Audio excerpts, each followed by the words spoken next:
Okay, today we're interviewing the founder of Australian Strength and Performance, Ben Siong. Ben has been a coach for, I think, roughly 17 years, working with a myriad of different types of clients, world-class athletes, bodybuilders, just to name a few. Ben is someone who certainly walks the talk and seems to be always in condition, or at least always on social media. He seems to be in shape. I try. Yeah. He spends a lot of time now teaching his own courses and mentoring aspiring coaches. So welcome, Ben, to the podcast today. Thank you very much, mate. Thank you very much. Honored to be on a podcast. Yeah.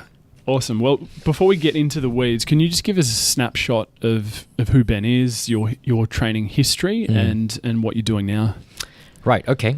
Well, let me start by telling you guys a little bit more about my journey. So I started off as an obese kid, and I guess that kind of sparked my interest in the fitness industry. So I used to be obese, used to be basically ridiculed for how I looked, and I made a decision and a choice one day to actually lose that weight. For me, it was kind of an all or nothing approach. And so I started on my weight loss journey. I remember doing things in extreme because I didn't have any sort of guidance to teach me how to eat or how to train. And I remember doing cardio. That's the one thing I knew. I said I had to lose all this weight, but I was so embarrassed to run outside. What I actually did was I had a mirror in front of my room, and so I locked the door. I didn't want anyone to know what I was doing. I ran on the spot in my room in front of the mirror, looking at myself for an hour every single day. Yeah, so that was one of the things I did. How old were you when you were doing this? I was about 15. Okay. I didn't have your sudden growth spurts and to lose all that weight, as you can see. I'm not very tall per se, but that gave me a lot of mental strength. Now, food-wise as well, I didn't know anything about nutrition. So for me, calories counted more than anything else. And I just used to eat a meal a day. I lost about 22 kilos in 3 months. Okay. Became completely unrecognizable. And I spent kind of the next 2 years in a phase of, I would say, emotional eating to a degree where I would eat food and the next day I would starve and I would try to dig it out, but nothing actually kind of happened. So I was thankful for that. Yeah. But my mindset and my connection with food was actually quite poor. And I guess when it came to university, my goal was then to understand people like myself, how I could help people like myself. Now, by that time, I had already gone to the gym and immersed myself in exercise, and that kind of kickstarted my exercise journey. So my background's in psychology, completed Bachelor of Science, and I went on to do a Bachelor of Applied Science, and my honors was in sports and organizational psychology. So just to understand the mindset side of things and how that could affect the body. So fast forward, the more you learn, the dumber you feel, and here I am. Yeah. Awesome. Well, when I first met you, I think in 2005, we were both working at Fitness First at the time, but I remember you were a switched-on coach and you're always learning and attending courses, upskilling yourself. Where did you get that, I guess, passion, desire to learn and to want to go out and to know more and to be someone, obviously, that is looked up to in the industry? Yeah. Well, to be very honest with you, where I am right now is, again, by chance. I didn't plan to teach. It wasn't what I wanted to do. I never felt I was a good teacher. I took different courses because I felt I didn't have enough knowledge. But again, ironically, with courses, the more you learn, like I said, the dumber you feel. So every course that I took, I realized there was so much more of a gap that I needed to fill. And since then, I think I've been on a constant quest to learn more from every single person that I believe can speak into my life in one form or the other. It's not any difference right now. I still seek to learn every single day. And as much as I can through the year with a schedule like myself, I still want to do courses. So I just finished a course last week in epigenetics. So it was good. Always learning. Always learning. Never stopping. Yeah. So just before we move on to mentors, I'd like to speak about Poliquin. Obviously, he's an influential leader in the industry, and he obviously played a big part in your development. You can just see it in how he's influenced your studio set up here. Absolutely. Can you just talk about what Poliquin meant to you as a coach and what he did for you? Yep. Now, Charles, I've known Charles for over 10 years, since he first came to Melbourne and starting to do one of his BioSignature courses. Now, I've done that probably about 7 times. I've done a whole range of his different courses, but the more you learn from the man, the smaller you feel, because he's just got so much knowledge to impart. Charles has no doubt been a crucial factor in the way I think, I guess the way I periodize programs, my understanding of nutrition itself. And it gave me a good foundation from which I could do my own research, my own understanding. He challenged me with a lot of ideas, and for me personally, I don't take things as they are. I always question, so it really formed a good framework for me to branch into other courses, to understand functional medicine, to understand physiology. So no doubt speaking, my center right here, Australian Strength Performance in Melbourne, is very much I guess, influenced by Charles and his ideologies about the different types of grips and equipment. And you know what? It is still the best. It makes a lot of sense what he talks about. And every day when I train my clients or the athletes that train here, we see improvements based on how he's taught us, basically. Yeah. And I guess for me, the big thing that I used to enjoy going to Poliquin's courses, the networking side of things. You'd go there and you'd meet, 5 different coaches from different countries, and then all of a sudden you'd have this sort of network that you could rely on, and then you could start learning off other people. So that absolutely. Did you find that yourself with just networking with other coaches, attending? I do. But I mean, I'll be very honest with you. I also think this is the one thing I feel quite prominent amongst I guess a faculty, whether it's Poliquin, whether it's Paul Chek, whether it's, there are different faculties around. And in each faculty, it just so happens that there is a guru, and everyone that listens to the guru, that's kosher. I kind of beg to differ, because to me that the fitness scene is really a gray area. And if you listen to each person talk, Charles has always given us information, and he expects us to be critical in our thinking, to apply it critically and well in the right situation. I think a lot of people just kind of take it as it is.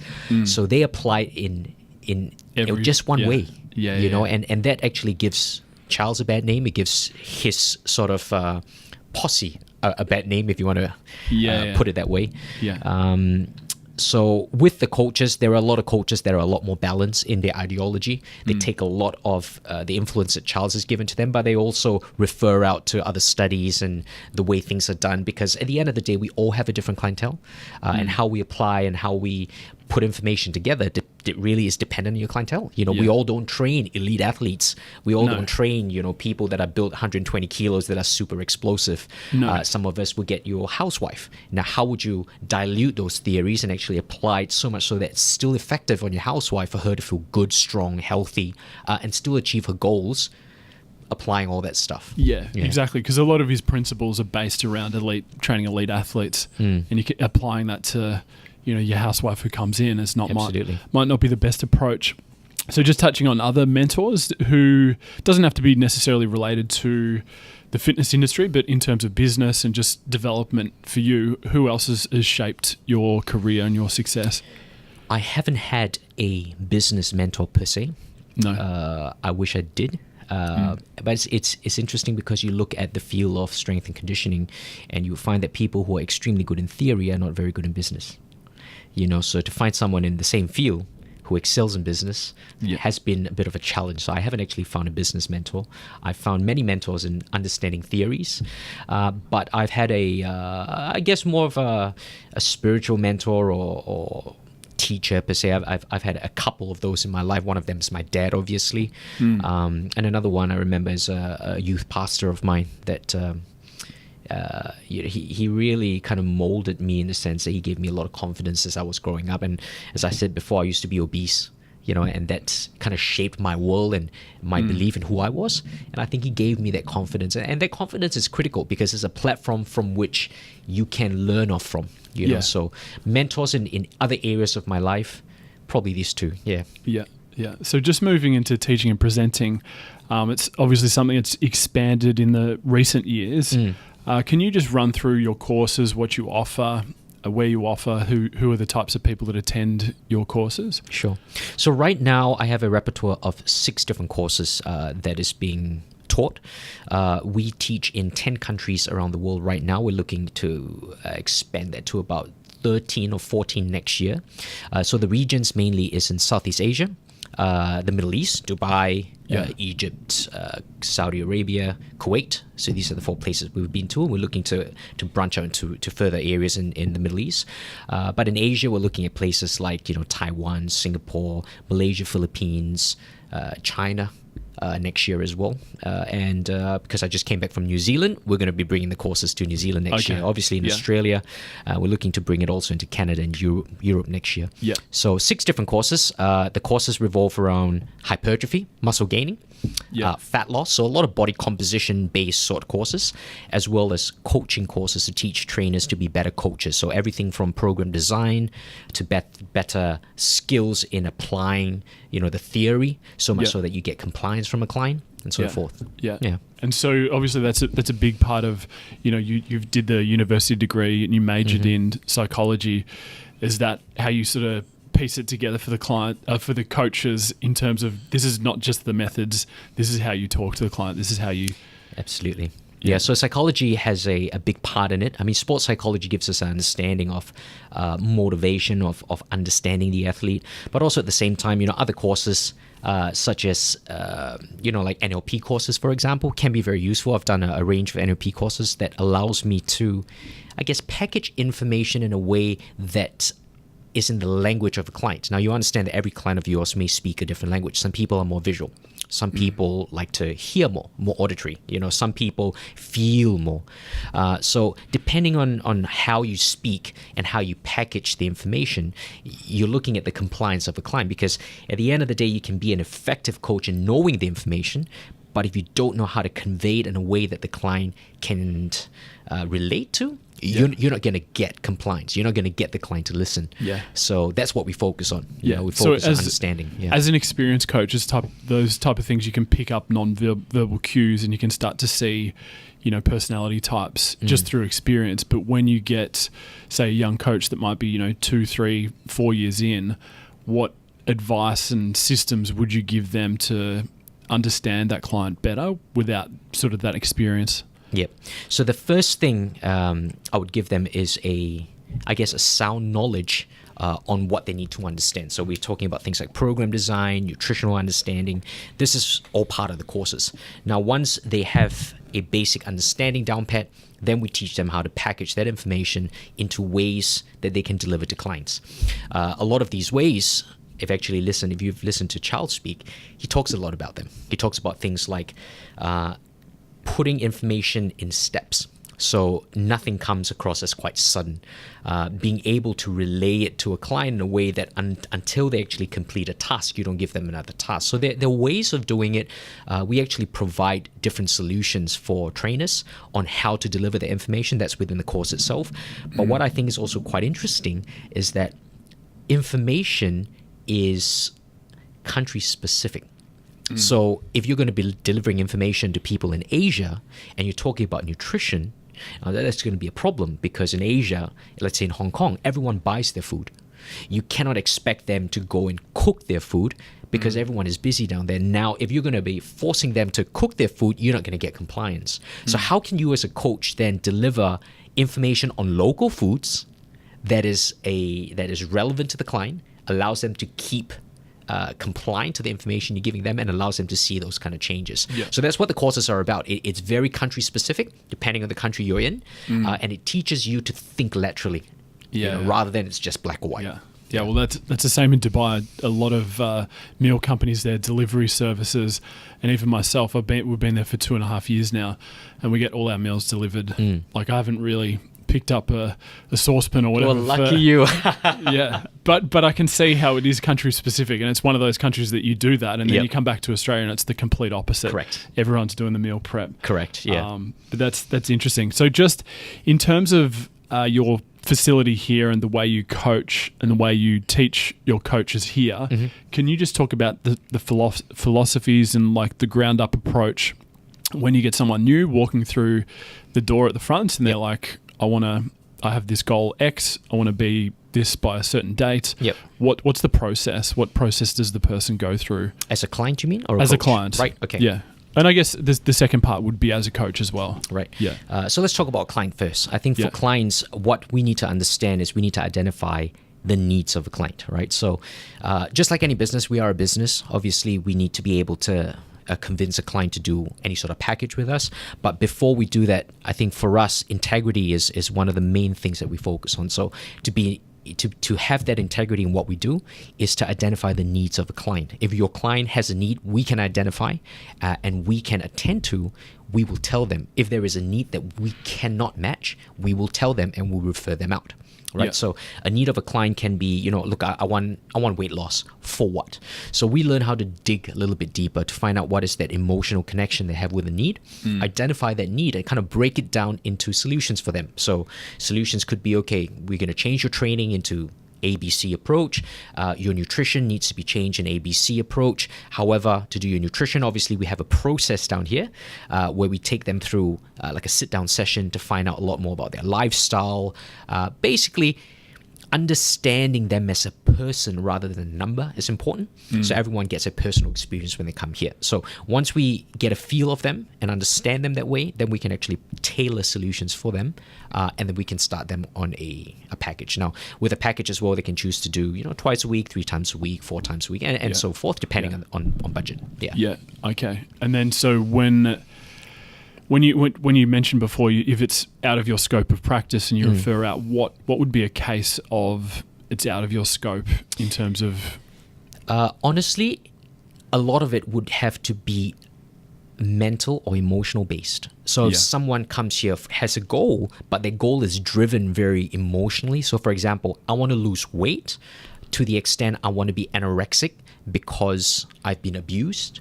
That's not within our scope. Yeah. And so once we identify that in terms of the language they use, in terms of how they approach us, then we would have to tell them, look, we're probably not the company that you want to work with. And I might refer them out. If I do know any individuals, any health professionals, I can refer them out to. I will. If I don't, then unfortunately we have to tell them, we're not the people to see. And how do you sort of uncover that? Is it through motivational interviewing? Do you have like a series of questionnaires? Do you interview them, or is it the other coaches that they do that process?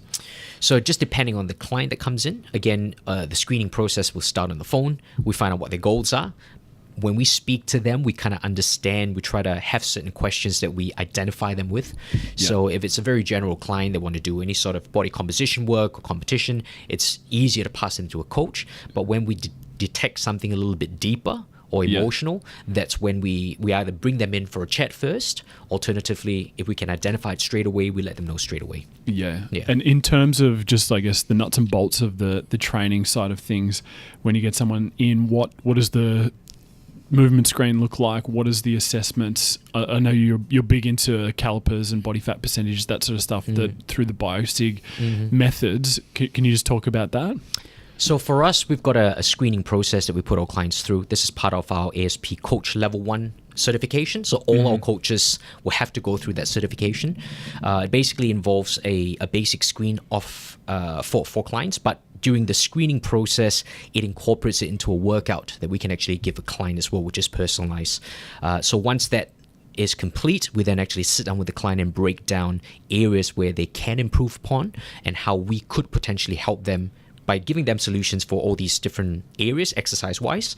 And then we also talk to them about nutrition, how nutrition can help them. So for an athlete, for example, nutrition is not just about leaning down and putting on muscle. For an athlete, nutrition is about recovery. It is about feeling good for the next session. So I'm not concerned about an athlete getting down to 4% body fat because that's not their goal. I'm concerned about an athlete performing well in their sport. And yes, if they need to get down to a certain body weight, yes, we need to alter a few things. But their main concern is recovery, not just body composition. Whereas someone who came in for, let's say, bodybuilding comp, would be body composition based, and so the focus is very, very different. So when we do nutrition, for example, like BioSignature or BioPrint, we use skinfold calipers as one of our measures. Now we use a whole range of different measures and questionnaires, BioPrint being one of them, and we compile information about the client. We actually do a 360 feedback. So if you're in I guess, commercial world, business world, you understand that 360 feedback is when your boss gives you feedback, when your colleagues give you feedback, when your subordinates give you feedback, and so forth, right? So we put it all together to understand the person better. So the 360 feedback will come from me interviewing them, understanding them as a client, as a person, their perspective of themselves, because that can differ, and perhaps a coach's perspective of them as well once they meet them. So we get a different feel of the person, and we work with that, because sometimes if we identify that a person's perception about themselves is skewed, then it's not something that we potentially could deal with. You know, they need to understand themselves from a mental aspect. So if they look great, but in their mind they're thinking, look, you know, I look tiny, I'm not big enough, or I'm fat, or I'm ugly, that hinders the progress. And that's, before anything else, that's what we need to deal with. This is where your psychology comes in. This is where your neuro-linguistic programming comes in. You know, so it's more than just a training and an eating environment. It's a mental component. You know, I think a lot of coaches need to see this, that in order to be an effective coach, you really need to understand the mentality of clients to be able to get them to comply. And if that mentality goes too deep into sort of emotional roots, that's when you need to learn how to refer out. And then in terms of like sports medicine and rehab, I'm not sure like what your process is in here. If you have someone coming in and they've got an ACL injury, or is that something you'd refer out as well to an allied health professional, or depending obviously what it is?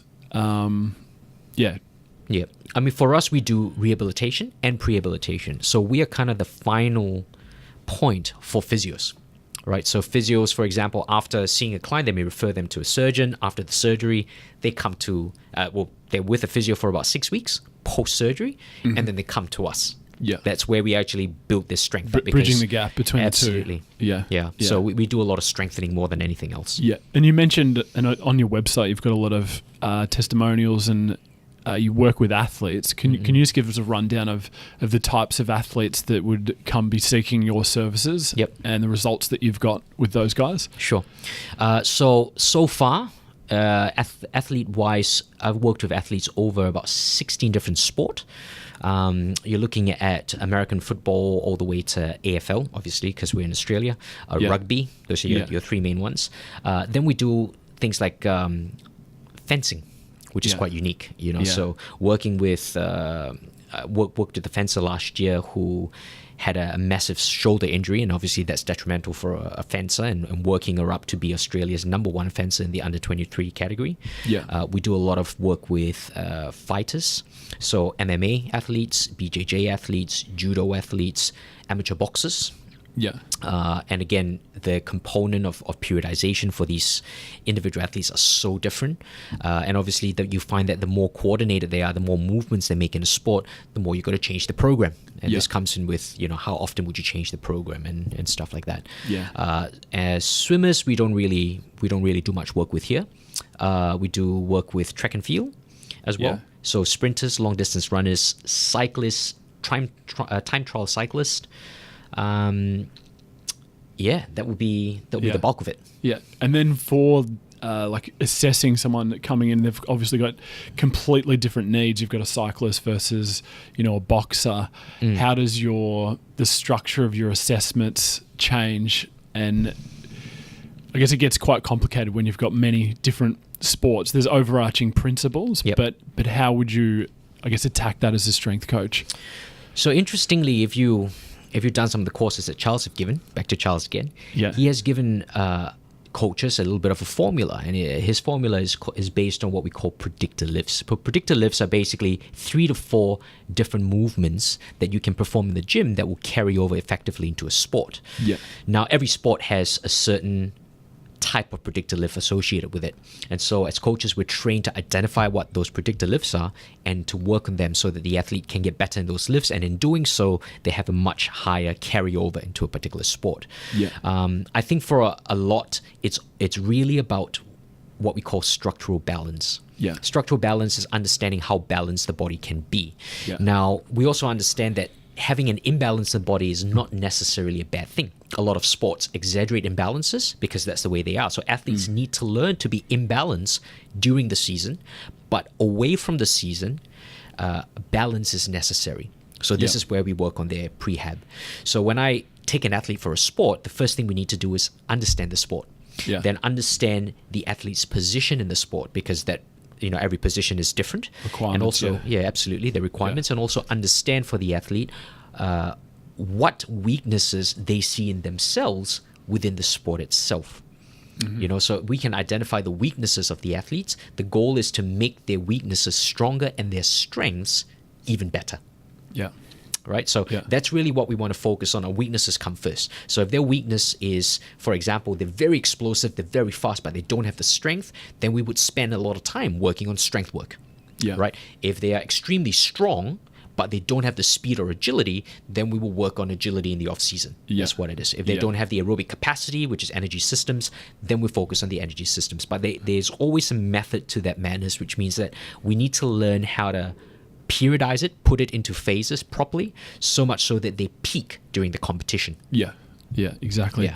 And in terms of when talking specifically about athletes, and recovery is I guess paramount for how successful they are. Absolutely. What at ASP, what is your protocols for recovery, and how do you assess where someone is in the recovery cycle? Yep. I mean, we take, in terms of recovery, we're not very numbers-based, unlike, a sports science sort of institute. So we're not just about heart rate, or we're not just about, lactic acid test from your blood and stuff like that. We actually look at the person as a whole. So for an athlete, we want to understand that recovery means how they feel in the morning. How their brain function is in the morning, how they do at sessions. So our sessions, remember, we're a strength and conditioning faculty. So for us, it's about training them in the gym so that they become better at their sport. Yeah. Now, if we train them too hard here, and they're great at lifting weights, but they're not good at the sport, we've done the athlete a disservice, right? Exactly, so it's to mix and match that. It's to see, okay, if we train them here, give me the feedback on how you feel in the sport. How's your grip? How's your movement? Do you feel more stable? Do you feel like you've got more energy in what you're doing? How's your recovery after that? Do you recover faster? Lactate-wise? Is your body buffering that? We will look at nutrition. The foods that they take in, we want to minimize intolerances, obviously from the foods, because intolerances can often affect recovery and core function. Yeah. So we work with that, and then we need to understand also what's their sleep like. So again, we're regressing to, I guess, what you guys call the basics. But what I found is that in sports science, in studying all these numbers, we fail to identify the basics. The person. The person and the basics. Yeah. How are you sleeping? What is your sleep like? Carbohydrates are not just carbohydrates. Giving you bread to recover is not necessarily a good thing if you're intolerant to the gluten in bread. And that increases your acidity in your body, and that causes inflammation. You're storing more water. You're not thinking properly. Now, how is that going to affect you as an athlete in terms of performance? So a lot of these questions needs to be looked into, and I don't think we give enough time to understand that. And so with things like that, food intolerances, are you assessing that based on questionnaires and just biofeedback that they're giving you? Absolutely. Or is there a point where you outsource it and go get this food panel sensitivity done and then come back? Or is it based on how they feel? Primarily, to start off with, is based on how they feel. Athletes in Australia don't have the money. No. They're not sponsored. A lot of them have to come up with their own cash. So to be able to give them a recommendation to a food panel test that may cost $800 to $900, they don't have the ability to do that. No. So for us, it's teaching them to understand their body better first by feedback. Now, if they come to a point where we've eliminated certain foods, we've put it back in, reintroduced them, we work with their gut, and it doesn't work, then that's the time I'll probably go, okay, it looks like there's some underlying cause. You will need to invest into what particular test. Most of the time it could be a fungus or something underlying, candida for example, that they need to sort out, gut issue. Then I would recommend them to a panel to get it done, or a hair mineral analysis and so forth. But it's never the first thing. That's a good answer.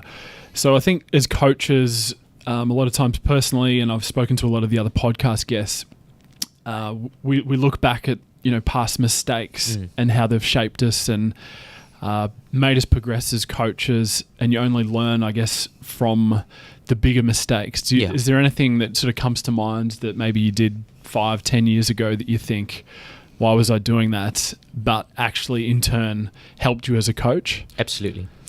I think one of the biggest mistakes I've made is being selfish.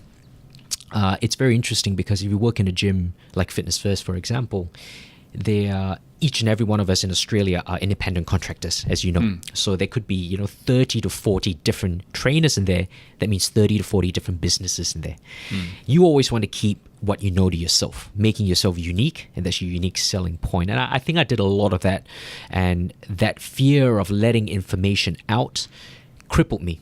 It crippled me because people saw me as someone who wanted to keep information for himself. People would copy what I did without acknowledging me blatantly, and it frustrated me. It frustrated me because I didn't know what else to do but to keep information to myself. I guess that's what kind of led me to opening up this space, because I felt being in a confined space with 30 other businesses cramped my style in that sense. I wasn't able to grow.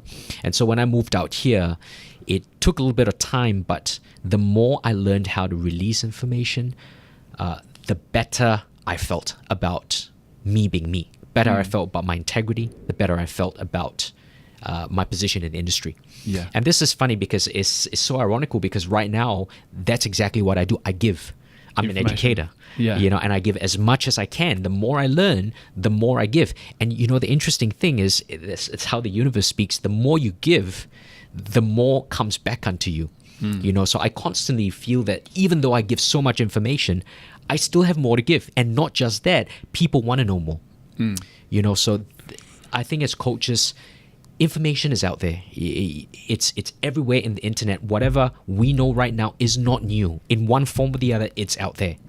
Yes, we package it differently, but it's out there. And so your role, really, if you're keeping information to yourself, you cannot take this information with you when you die. No, exactly. To leave a legacy, it's really to spread what you know out there, because it can change lives. Yeah, and it's essentially what Charles Poliquin and the greats in the industry have been sharing the information, and the highest level of retention is when you teach. So absolutely, it reinforces your learning. It helps other people learn as well. Absolutely. What would you say as sort of common areas that you see coaches maybe on social media or just in other gym environments making a mistake? What if you could fix the industry in one particular way, whether it's an individual coaching level or as a whole, what would that look like?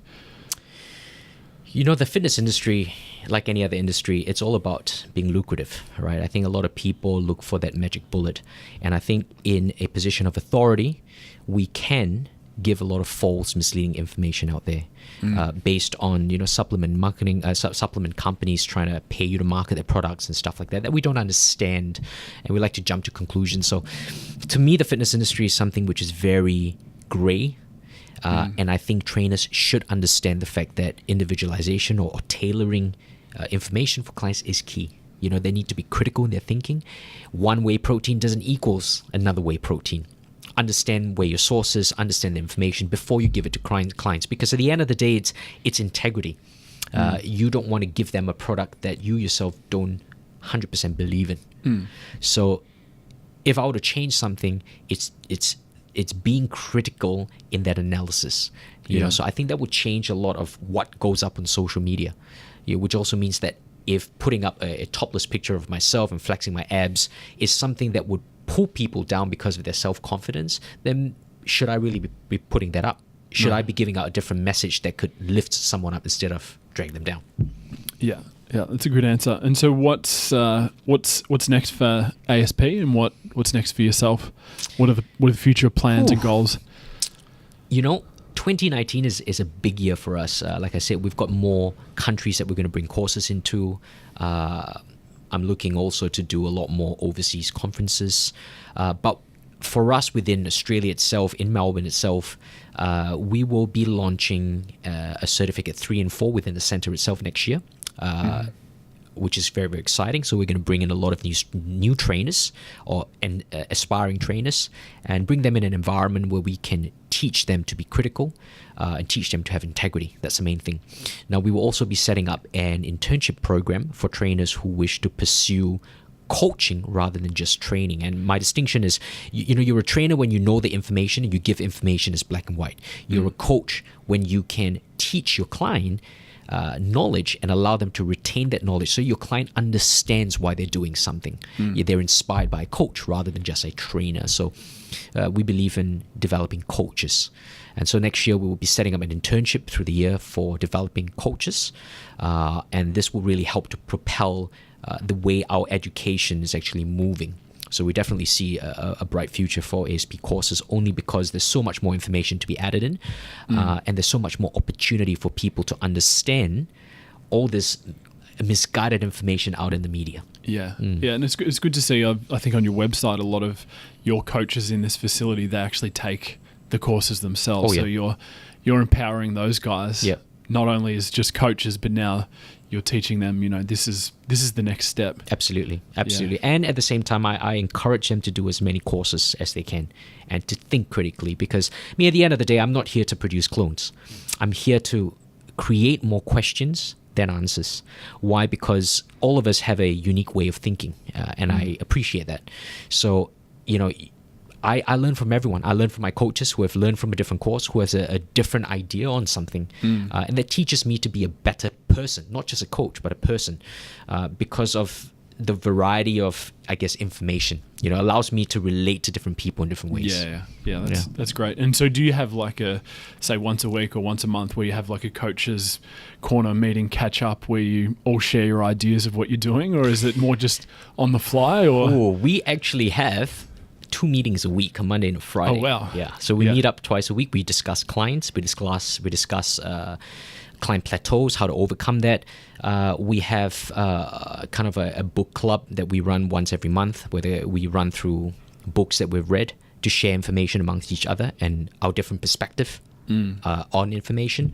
And obviously we have teaching as well. So every 2 weeks or so, this is where I upskill my coaches and we run them through a whole range of new information, whether it's on nutrition or periodization or new studies that have come out, and we want to question these studies and understand why are they valid or why are they not as valid as they say they are. So definitely. Yeah, and I guess if you go and do a course, you've got to come back and report to the group. That's right. Yeah. Yep. It's all about sharing. Yeah. So Ben, can you tell us about the customer that you just had come in, or the client you just trained just then?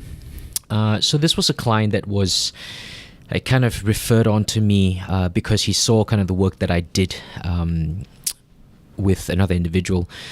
Basically, Martin here has had a brain tumor, and has had a brain tumor operated twice over, which has kind of left him paralyzed on his left-hand side. So this entire left-hand side is paralyzed. And obviously his body is starting to deteriorate. For one, I think the medical system itself has, in a way, failed him because he has received a lot of suppression in terms of his confidence. The doctors and the carers and the nurses telling him that he will not be able to be the same ever again. I think that does a lot to him.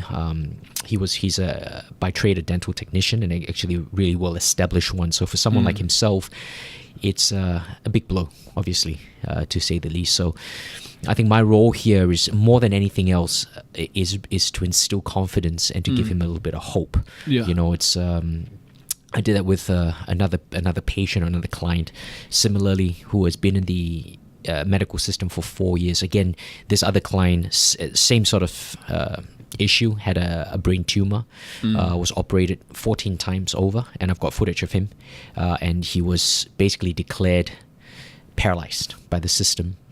And when he started training with me, he had talking with a slur. He wasn't able to walk, limp basically. And we got him actually pushing the prowler in 12 weeks. So here's the difference between, I guess, myself and what we do here in the medical system. The one difference is that I don't know anything. I'm not a doctor. I'm not a nurse. And I don't profess to regurgitate science on them. All I know is that the human spirit has a lot more than what we give it credit for. So my role was really to instill confidence in him. Whatever he could do, I made him realize he can do and more. And that realization of being able to move that one toe or that one finger or that one leg, to me, is immense progress. Whereas to a doctor looking at that, it's, you were able to move before, now you're moving a toe. So what sort of progress is that? But understand where they've come from a diagnosis of total paralysis to actually moving something. That's great. And so the previous client, his name was Terry. I've been working with him now for 3.5 years, and at this point of time, he has run a marathon. He drives again. His quality of life has been restored. You know, he won Father of the Year in Victoria. This was 2 years ago. And he's now a motivational speaker doing that. He still comes here every single week. And very much with my internships that I spoke about, we're going to incorporate Terry to do a sort of a motivational section to give trainers an understanding that, yes, education and knowledge and science is very important, but undergirding all that is the ability to give your clients confidence. And if you don't do that, then it's quite futile. Yeah. And how long has Martin been seeing you for? Martin's been seeing me now off and on, maybe for about 4 months, off and on. Yeah. Within that time, he had another surgery. So he was getting a lot better. And then after the surgery, that kind of put him back. The tumor came back again. Yeah. They had to remove it, and his condition actually regressed quite a bit. And so we've got to take him where he is, accept him for what level he is right now, and kind of push it further forward. So he's trained with me now consecutively for 3 weeks again. And this is the first time today he has stood up and sat down by himself. And you saw he did it 20 times, you know. Yeah. And again, we do it in terms of sets, give him an idea that this is sort of the exercise he needs to do. Science is still being implemented, you know, working on the eccentric portion of the squat, obviously, that carries over. Yeah. But making him realize he can do it by himself, that's important. Yeah. Yeah. Well, that's good. It's inspiring to watch. And you could see at the start of the session, his head was down. You could tell his confidence was down, but at the end he was good. Yeah. So to me, I think really that's the product of the environment around him. He's in a home that cares for him, obviously, and in this home, I think everyone gives him the idea that he can't do anything. You know, so the only time he's forced to do something on his own accord is here, and I don't baby him. And I force him out of his comfort zone and make him realize he's more than capable than what he thinks he is. And so that understanding of, hey, look, I can actually do this is very empowering. You know, and he walks out of here with his head held high, and he's proud of himself. So goal is to really improve the situation by Christmas. It's a bit of hope to his family as well. He's got 2 young kids and a lovely wife that you know is so amazing in every way, looking after him. Yeah. Oh, that's awesome. So if we could just shift gears now just into working with bodybuilders and bikini athletes. Yep. Now, I see a lot through your social media that you've got a lot of experience not only coaching but with yourself. How does that differ working with athletes for performance and your general population versus working with a bikini competitor or a bodybuilding athlete? First and foremost, I'll give you the truth of the industry. The truth of the industry is that bodybuilding is a very selfish sport. It's all about you. And as much as you can give credit to the people around you, it's still about you. It's about how good you look in the mirror. And to a lot of people, that is a very mental thing. So when you work with bodybuilders or physique athletes, the one thing you need to understand is that developing their mental is more than any other sport, whether you're training with sports itself or whether you're training with general population. So these guys need to look the best they can be on stage, which means pushing their body composition or their body fat levels down to a very low body fat percentage. Is that healthy? No, absolutely not. But the goal is to be able to bring them there in the healthiest way possible, maintaining optimal hormonal balance and teaching them that it is a lifestyle on how to do that. Right? So a lot of people want to come for the quick fix. They want to lose fat fast. And I always find that the people who lose fat extremely fast, and yes, they can stand on stage looking good, are the same people that would tend to gain it back extremely fast. Yeah, because they don't have an understanding of why they want to lose fat in the first place. It becomes a quick fix.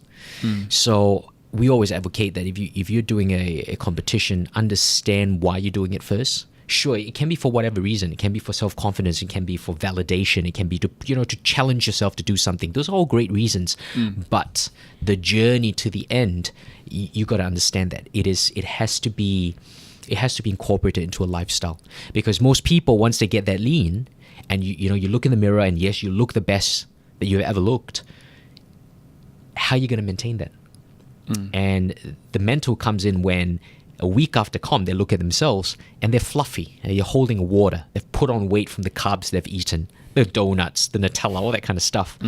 And it could be 5-6 kilos.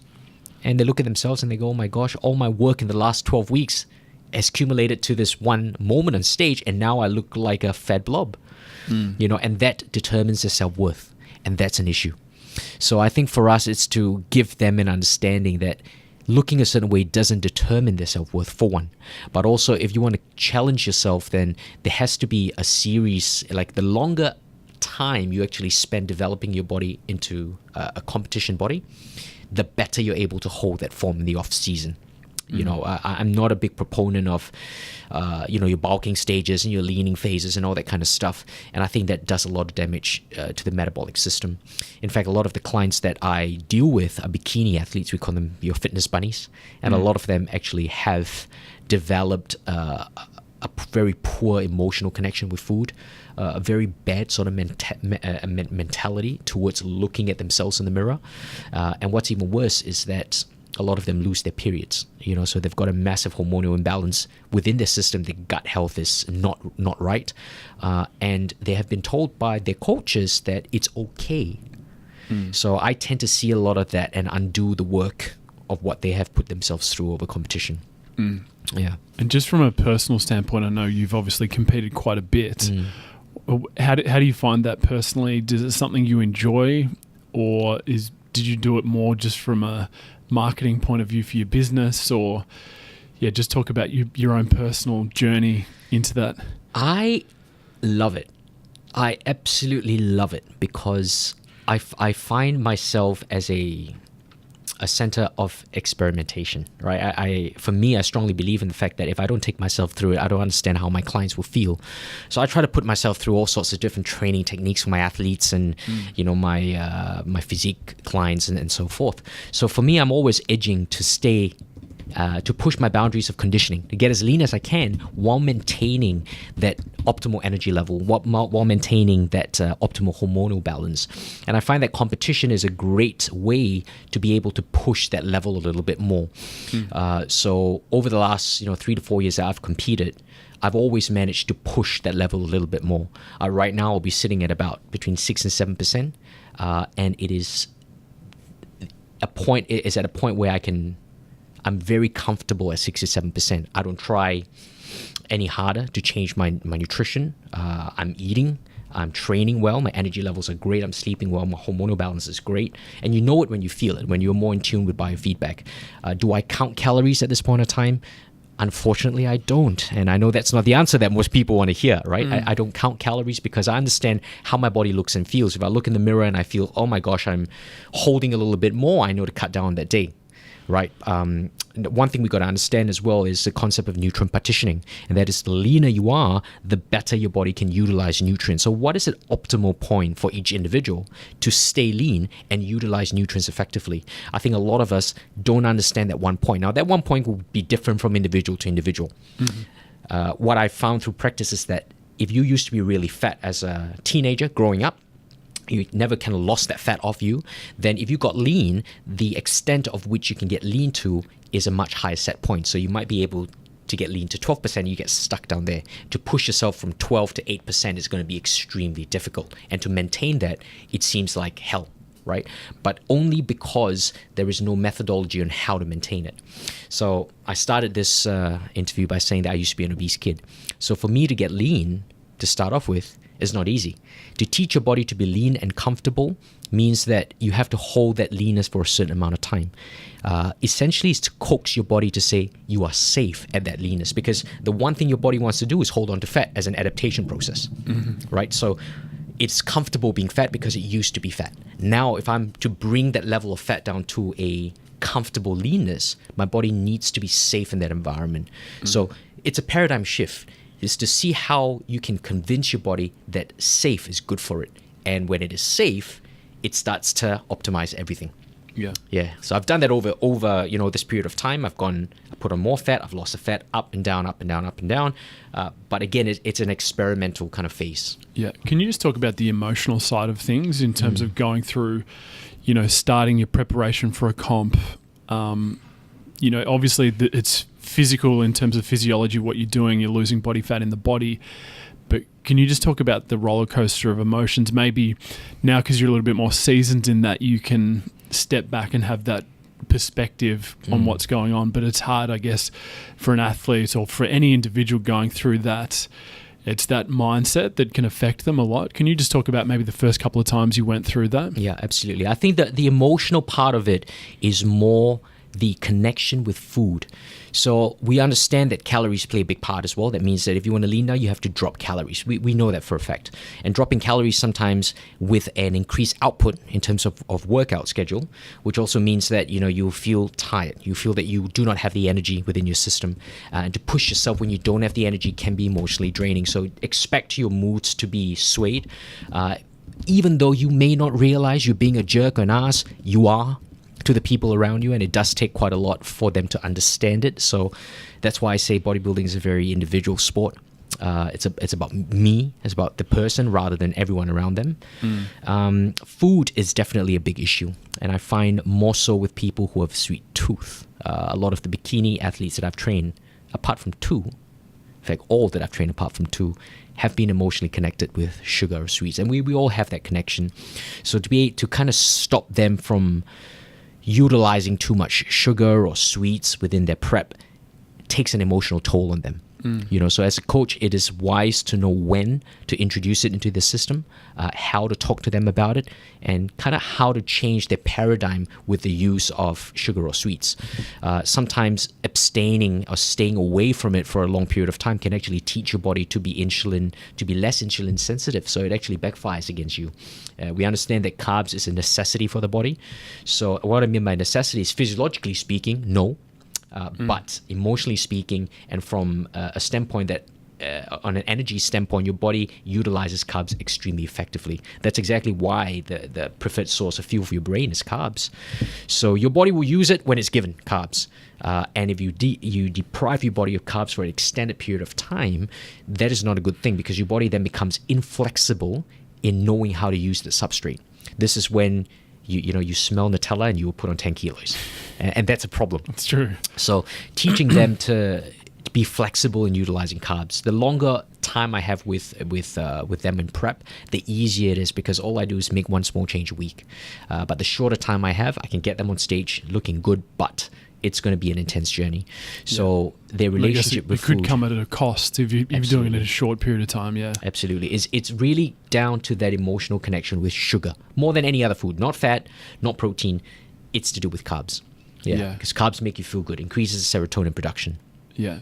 So I remember, I think it was in 2015, my wife now was competing in the WBFF competition in the Gold Coast, and you were competing at the same time, and I remember watching you on stage, and you literally looked like you were having the best time in the world on the stage. Brilliant. I had a great time. And you sort of had a bit of like a performance to it and a bit more theatre to it. Yeah. And watching some of the other guys and watching some of the other girls, there's a real discrepancy between people that are up there and they're obviously doing it maybe for different reasons, but then there's other people that are up there and just love the limelight. Have you always been like that? You just love to be in front of an audience, or? You know what I really enjoyed out of it wasn't the competition itself. What I really enjoyed out of it is the process of understanding my body better.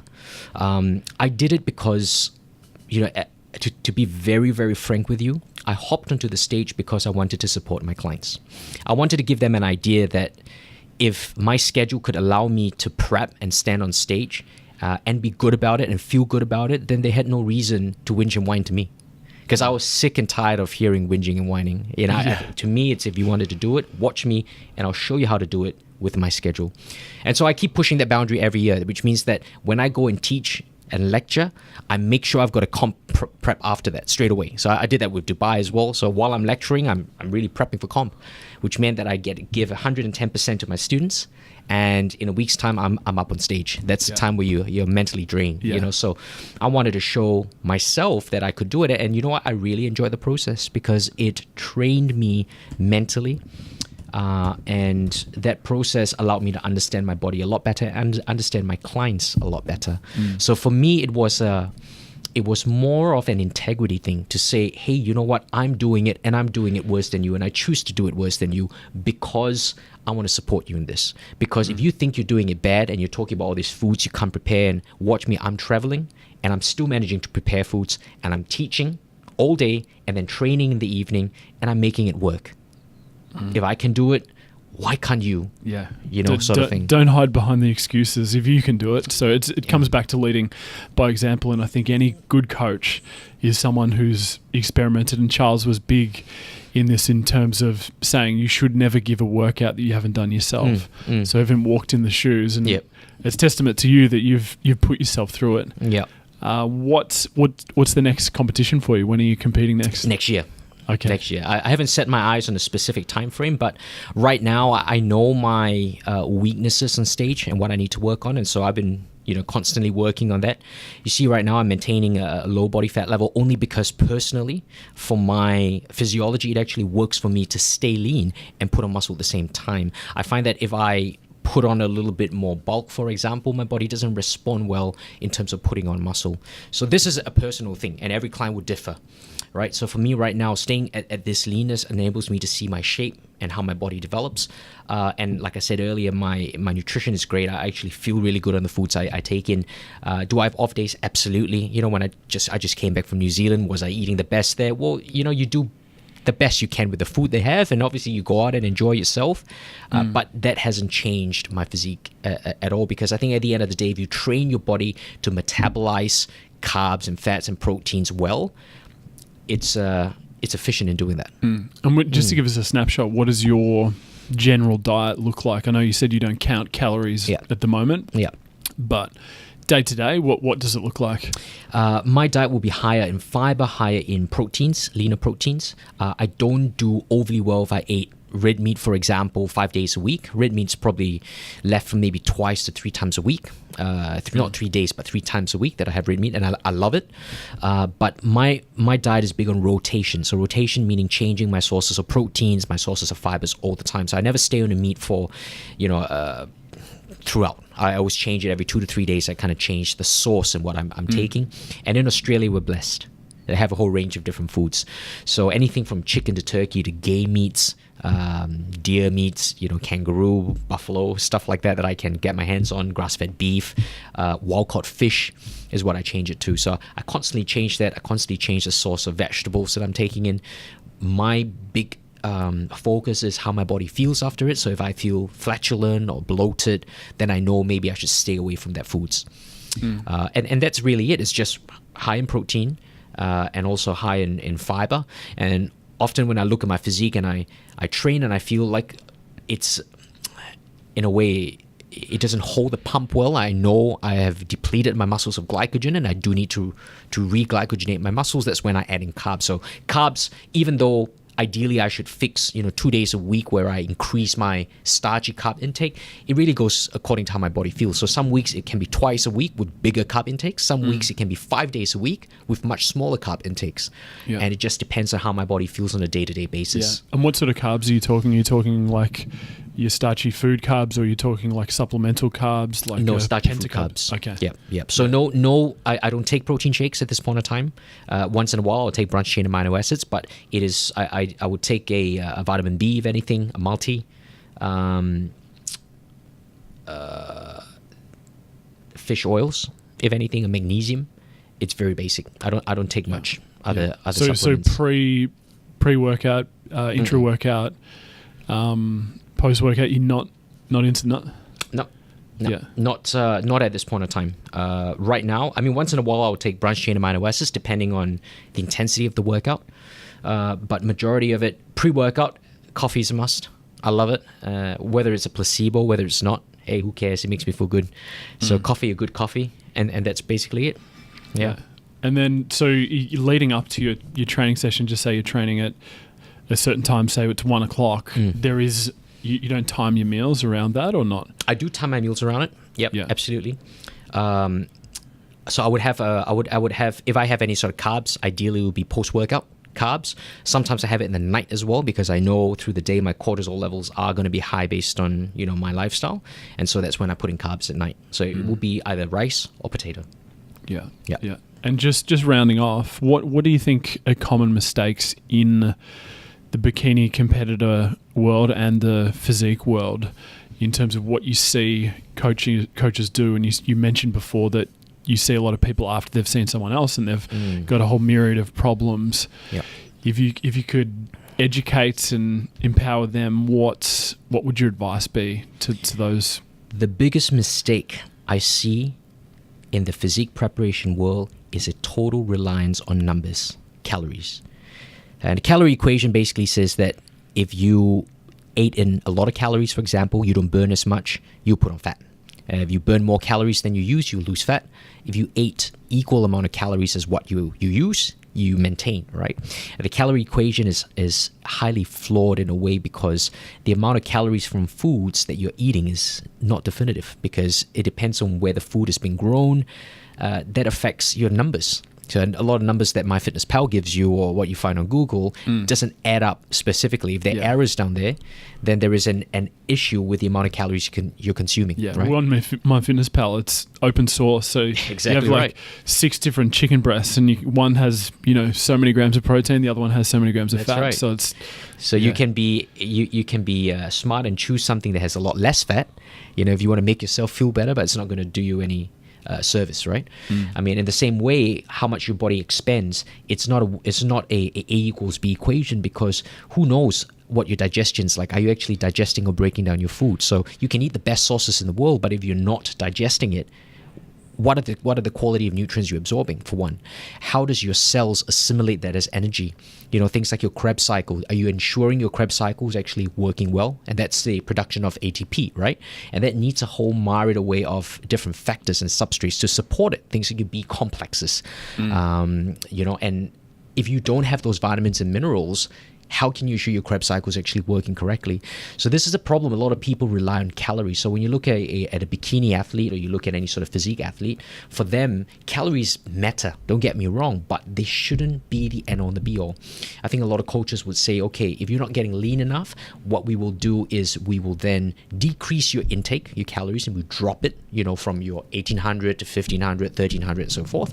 And we will increase your output. So we'll make you do 5 training sessions a day plus 5 cardio sessions a day. And then they obviously forget to realize that a lot of these athletes need to pose as well. And posing in itself is a session. It's tiring. It's crazy. It's isometric contractions, right? So you'll be sweating. Now they do 3-4 posing sessions a week. That's 15 sessions a week of training with 1,200 calories or below. You're going to put your body into metabolic damage for sure. So if a lot of these athletes go through that sort of a process based on numbers, their whole metabolic system is going to be stuffed up. Come the competition day, they will find that their fat is not able to shift. They'll be holding a lot of water. A lot of the female athletes, for example, have cankles. So they store a lot of water in the calves.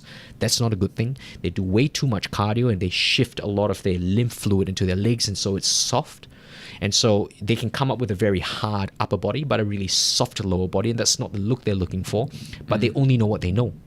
And their go-to is cardio and reducing calories. And that is a big problem because it's not about calories.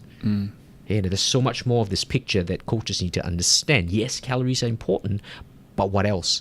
What else can you actually look at to help modulate this so that the athlete stands on stage and they have energy and they feel good about doing it, rather than most of them actually feel like death when they're standing on stage? Yeah, from a program design point. Now, obviously, you've got individuals. One person walks in might have a weaker area, so you're going to be focusing on that. But if you had to generalize just principles and I guess the methodology in terms of the training template of, say, a 6-week or a 12-week prep, usually what would your rep schemes, your tempos, exercise selection be like for, say, a physique athlete versus a bikini competitor? Physique athletes and bikini competitors are very, very similar. It just depends on the level of muscle that they need to put on and the level of fat. Bikini competitors obviously have a lot more fat. Physique athletes, obviously a lot less fat, a lot more muscle, right? So it depends firstly, it depends on their body type, on how well they actually retain onto muscle. Nutrition's key in that. But when you look at periodization, the main thing is obviously to keep their strength. I still like to keep their strength.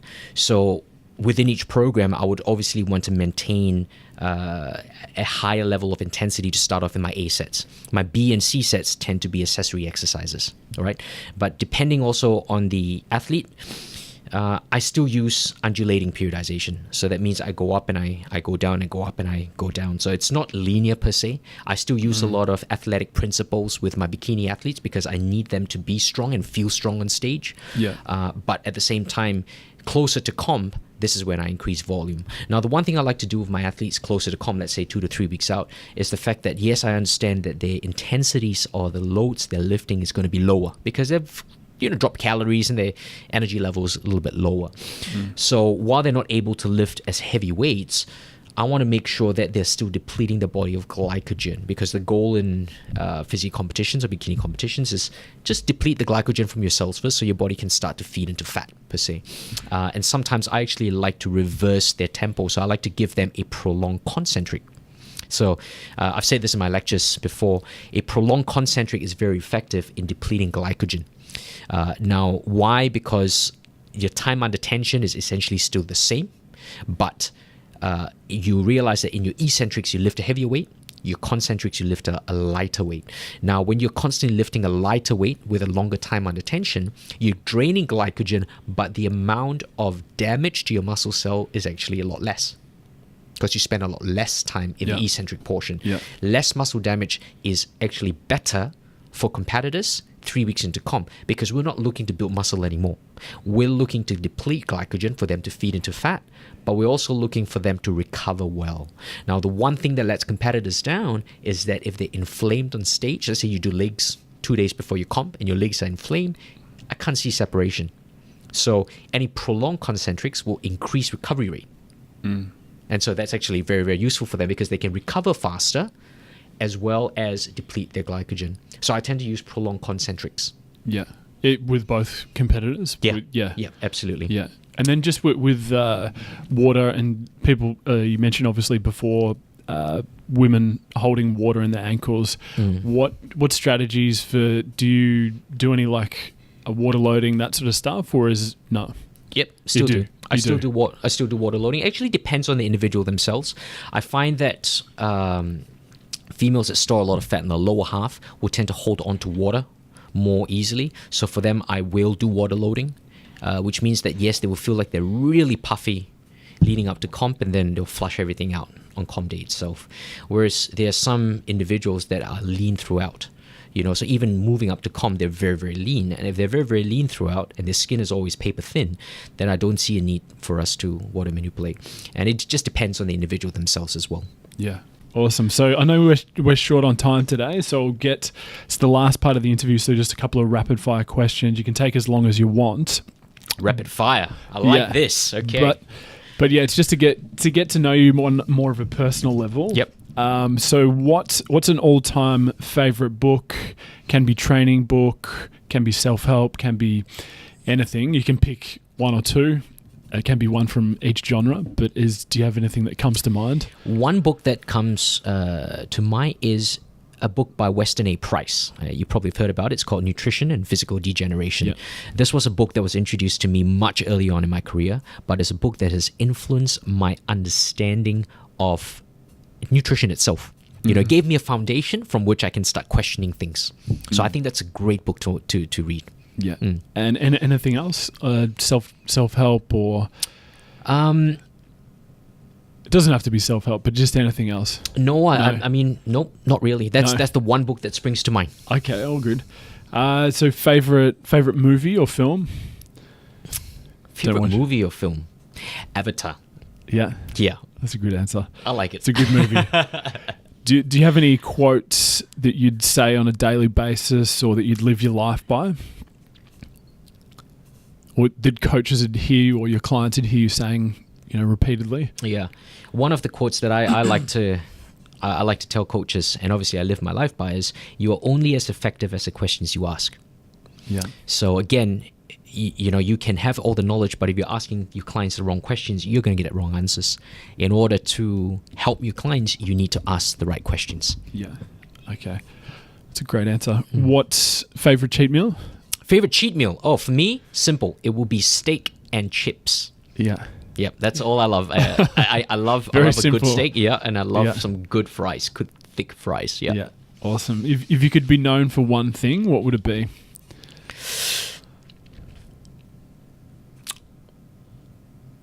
Oh, that's a tough one. Yeah. Solutions. Yeah. Yep. I like to provide solutions as much as I can. That's a good answer. So this is the final rapid fire question. If you could turn back the clock and say back in 2005 or 2006 when you first started as a coach, what advice would you give yourself?